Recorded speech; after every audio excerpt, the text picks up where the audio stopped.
Hello everyone, Treecks here and welcome back to The Legend of Zelda Majora's Mask 3D bonus content. Let's get started with that immediately. We've gathered them all together, so we just have to go to the clock tower and call them. You still remember the song the first giant taught you, right? You know, the song to call them? Come on, let's go before it's too late. I've had enough of all this. Yeah, this is a piece of dialogue you receive after getting all of the remains. And then return in time, but I didn't because I actually took care of Majora's Mask in the same cycle, so I never showed off this piece of dialogue. However, this does show off what I'm planning to do in this bonus content.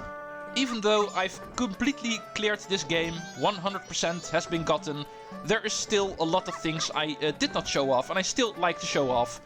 Things like alternative ways to clear events, some cutscenes that we have missed or pieces of dialogue, sometimes because of them appearing whenever you fail an event. The whole reason why I didn't show it off. Things like Easter eggs that are in this game that I did not get the chance to show off, or simply a couple of things that I've missed.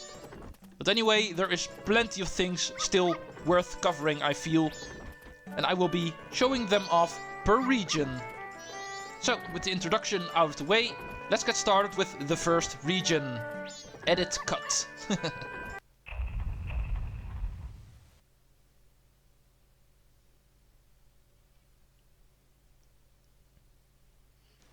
Alright, the very first thing I'd like to show off in the ranch area is actually something pretty basic, but still, we have not seen it yet. The ranch itself. As you might have noticed, there's actually a building on the ranch where the two girls actually live, and I never actually went in here. So let's do that now. The reason for this is because there's actually nothing to do here. During the night the two girls will be here. You can even talk to them for a piece of dialogue. And of course, whenever you wear a mask, you can't talk to them.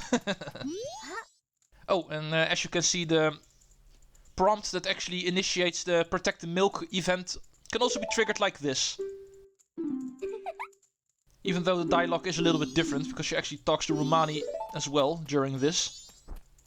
Okay, let's go see if there's also a common dialogue between these two. We put the cows to pasture when morning comes. Do you know the Romani breed? The special Romani bred cows are the source of Chateau Romani, the most desired of forbidden milk. It is a mystical milk that fills you with magic power. If you seek the dreamy milk of Chateau Romani, please visit Latte, near the clock town's east gate. How was my sales pitch? I wonder if I said it just like it's written in the brochure. That again, sister. I'm sick of hearing it. I'm supposed to. It's work. Work! Hey, come back when you grow up, alright? Yeah, we've been making good use of that special type of milk. Giving us magic power. But anyway, there's also an upstairs here. So let's go to the girls' bedroom. During the first 2 days, there's actually nothing really to do here. Perhaps just look around at some of the pictures at the wall. Some of them can be quite interesting. There's actually one picture on the wall right over here. It's pretty unclear to see what's actually on it, but I'm going to assume this is actually their mother or their father, the third person that's on here. Might also be Anju, I'm not too sure, because of her being a good friend of the family, but still there's a third person on this picture. But yeah, like I said, there's nothing really to do here on the first day. This is just to show off this is here in this game. But there's no events to do here, no rewards to get here. It's the whole reason why I never went in here. However, there is something later on that can make this place a little bit interesting. Okay, now we're back on the third day, the final day. Which is actually going to be the time that the Stockpot Inn's family has fled from Clocktown, and they will actually be here. It's actually pretty interesting. They think they are safe from the moon here. Perhaps I was wrong, but he said so. The morning of the ceremony, he'd come meet me in my room. And I promised him I would wait, but already it's too late, isn't it? Yeah, only giving her the Pendant of Memories from Kafei will actually keep her in Clocktown. Anju's mother will always be here, that's not going to be the problem. And Grandma is also here. Oh, Tortoise, you're late? Tomorrow is another early day, so good night. I'll read you a story tomorrow. Yeah, as you can see, you cannot actually get a story from her when she's here. That only functions in the first 2 days. And the dog from the ranch is actually also running around here for some reason. Not really sure if he has something of interest to say.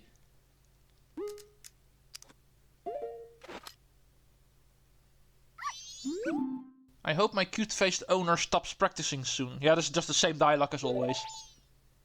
This dog is always talking about Romani practicing with her bow. Even now. But okay, that was Romani Ranch's interior.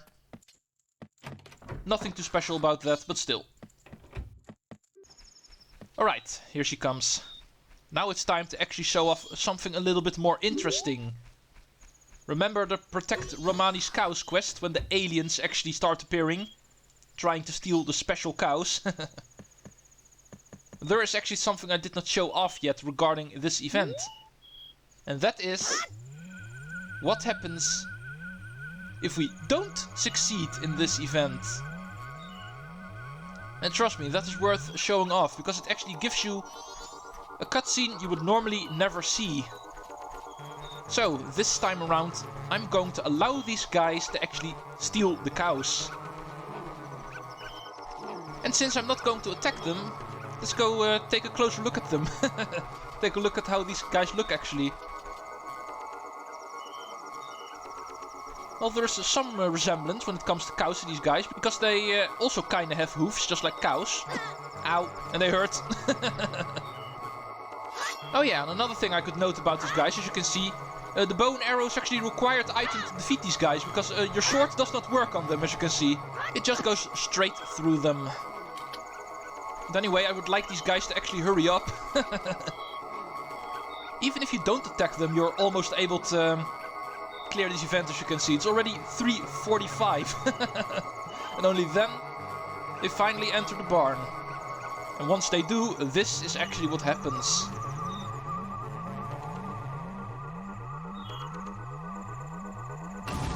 Oh wow, they're not taking half measures here.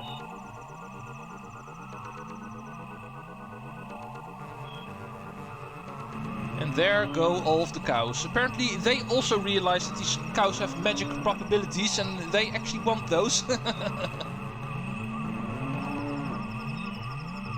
Even bothered to go to a different planet for them. However, those cows weren't the only thing in the barn. Not too sure what Romani was actually doing in there, but stopping them was not one of them. And then they are gone. To whatever place they call home. Romani! She was taken away. I'm sure she's okay. I'm sure she'll be back here safe and sound by morning.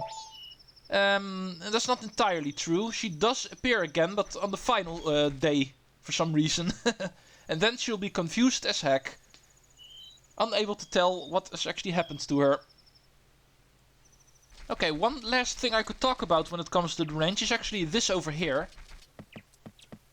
I'm not really sure why this is a thing, but for some reason there's actually a ladder at the back of the house, and you can actually go on the roof with that. There's nothing to do here. You might think you can go in the chimney or something, but there's actually nothing to do here. But for some reason you are able to actually get on the roof. Perhaps to get a better vantage point when it comes to the ghost shooting event. Okay, and now I want to go talk about the Protect the Milk event.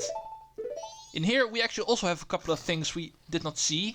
One is actually a missed cutscene. You've guessed it, whenever you fail the event, you actually get a separate cutscene.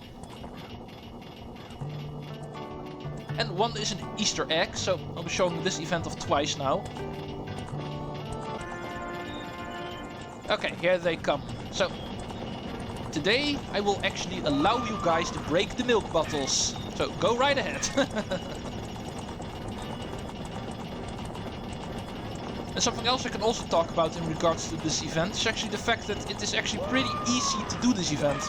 I can show that off by failing this event by not doing a single thing. Only once all 3 of the milk bottles are destroyed, only then you will fill this event, even if only one of them reaches the end intact, you will still complete the event. However, it takes these guys a pretty long time before they actually destroy all of these bottles. As you can see, we're already at 3/4 of the way and only now they break the second bottle. Okay, here comes the final turn. Still, the final bottle is intact. And there it finally goes. We've almost reached the end and only then they are able to break the bottles. Okay, this little jingle you just heard, this one is actually unique to this event. Only if you fail this event, only then you're able to hear this. But there's also some dialogue. My precious milk, it's a mess. I failed as a ranch manager. I'm sorry, I'm tired. I need to get some rest. Thanks for trying today. Okay, and now it's time for an Easter egg. What if we try doing this event while wearing their brother's mask? Because if we do, something else will happen. Okay, the moment you start doing this event while wearing the troop leader mask, as you can see, these guys will not attack us. Because don't forget the context of this game. The troop leader, the Gorman that is actually the leader of the group of circus artists that are in Clocktown right now, is actually these guys' middle brother. And they recognize their middle brother and therefore they won't attack, making this event a walk in the park, literally. Unfortunately, it's not possible to do this event this way normally, since you're only able to actually get this mask from the event that comes after this one, so the first time through you're not able to do it like this. But if for some reason you'd like to do this event again, you can actually just wear this mask and they will never bother you, making it so easy that you can actually look around the scenery. My, it's a beautiful moon tonight. However, that's not the only thing. Because the moment you actually clear this event for a second time and already have the Romani's mask, you will get a different piece of dialogue. And this one is actually pretty infamous for a certain reason, so I'm not going to withhold it on you guys. Mr. Bartan was happy to get his first delivery in quite a while. Thank you. You were pretty cool. This isn't very big, but accept my thanks. Oh god. You did it. You helped Crimea. You feel all warm and fuzzy inside. Psych. You could get used to this. I'm sorry about giving you only this, but you already have a Romani's mask, don't you? Indeed, I do. Yeah, like I said, this was pretty infamous. The fact that Crimea actually hugs you in that way. Any boy's dream, you might say. Pretty interesting to see.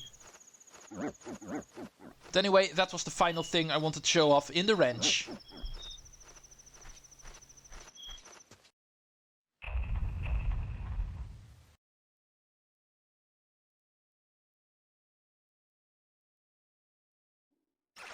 Okay, let's go start our little tour through the swamp with a different way to clear the Pictograph contest. The first time I went through that event, I did say there was a different way to actually clear that event. However, because I only have to clear it once during the 100% Let's Play, I did not show off the second one. But trust me, there is another way. And for that we actually want to go to the entrance area of the southern swamp, where a certain someone is actually floating around.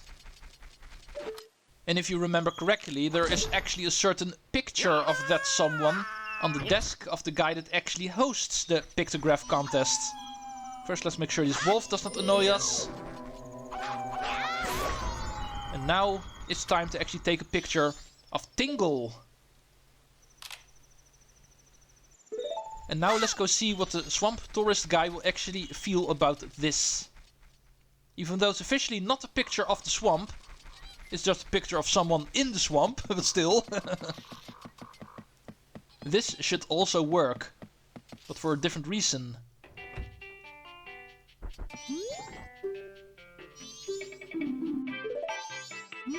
Come on, Pictograph contest, please. Okay, there we go. Yeah, I certainly have a nice picture.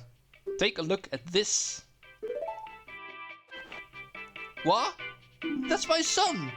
Eesh, is he still doing that sort of thing? How humiliating. This guy, he's my son. As old as he is, he's still doing some pretty silly stuff. I guess I spoiled him too much when I was raising him, but he's really a kind-hearted boy. Well, thank you for going to all that trouble. This is just a small token of my gratitude. And you will receive a piece of heart or a fishing hole pass. But could you tell my son something for me? Could you, ask him not to go outside in that outfit anymore? Yeah, I'm pretty sure he's not going to listen to me. But anyway, like I said, this picture on his desk is kind of an indication that he is actually Tingle's father. And therefore, taking a picture of him will also clear this event. Okay, in editing I actually noticed that I at some point actually promised to show off an easier way to access the northeastern part of the swamp, the part that's actually poisoned. But I never actually did, so let's put that in the bonus content as well. I did point out that this Octorok right over here is actually easily defeated with the bow and arrow.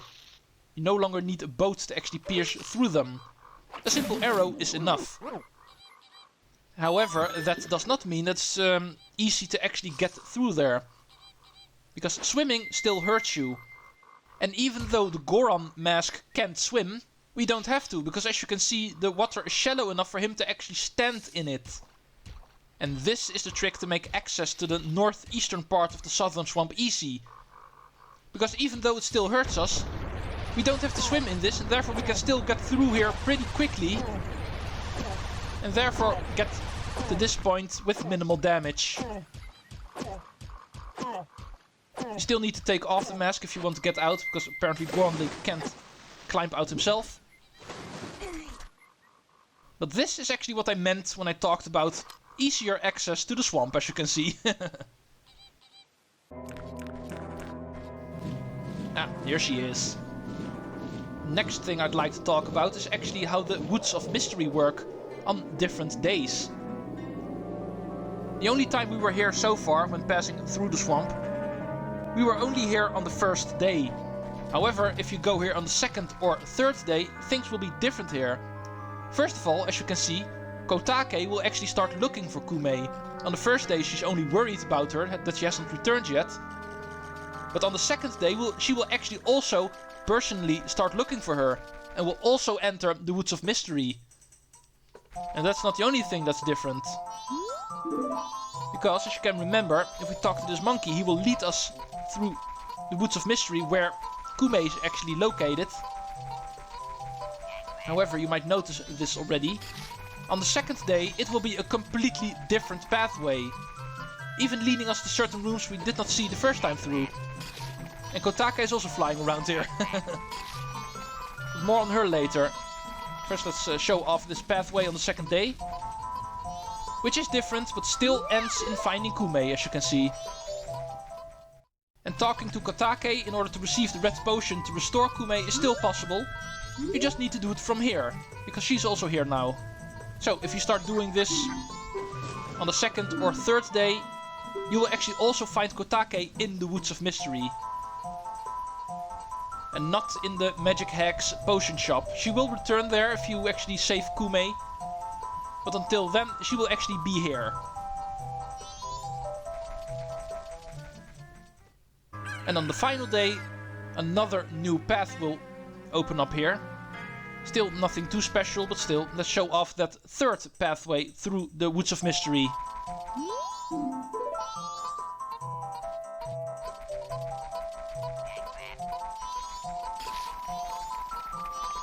Okay, that was a weird way to take a turn.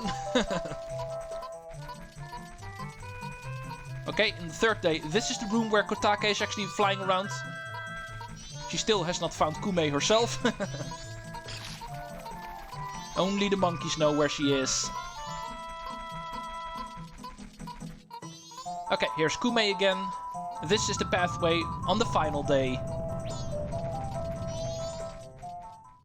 Okay, and with that, there's actually only one more thing I need to cover here in the swamp.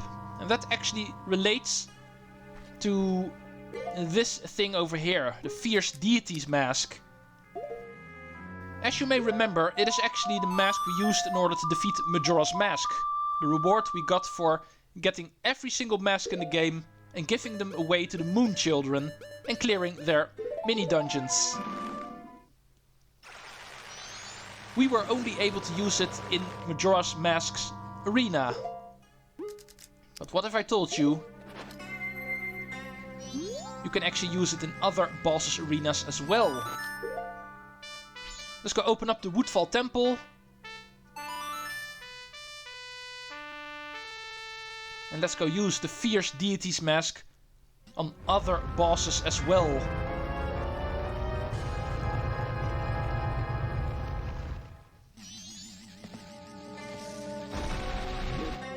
I must address in the remake, because of having different boss fights, not every boss in this game is actually defeatable by Fierce Deity Link.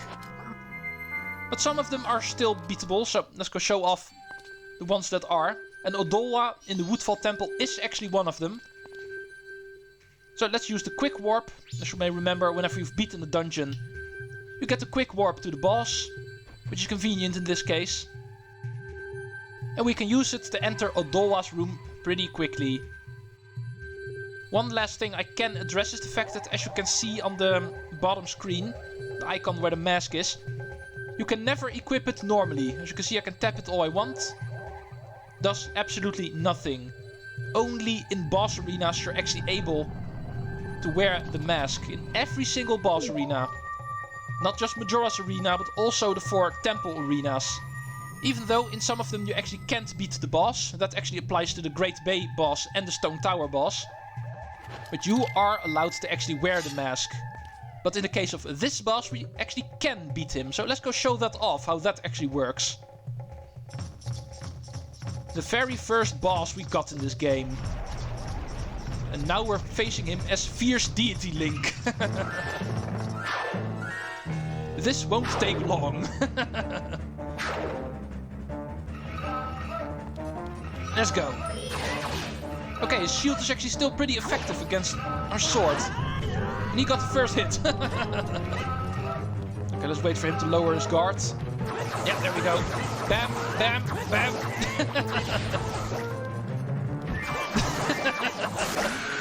And there we go. Yeah, Fierce Deity Link was already unfair against Majora's Mask. You can imagine on these guys it's even worse. Poor Odolwa. But anyway, it's something pretty fun you can play around with the Fierce Deity mask. And with that, the swamp is done.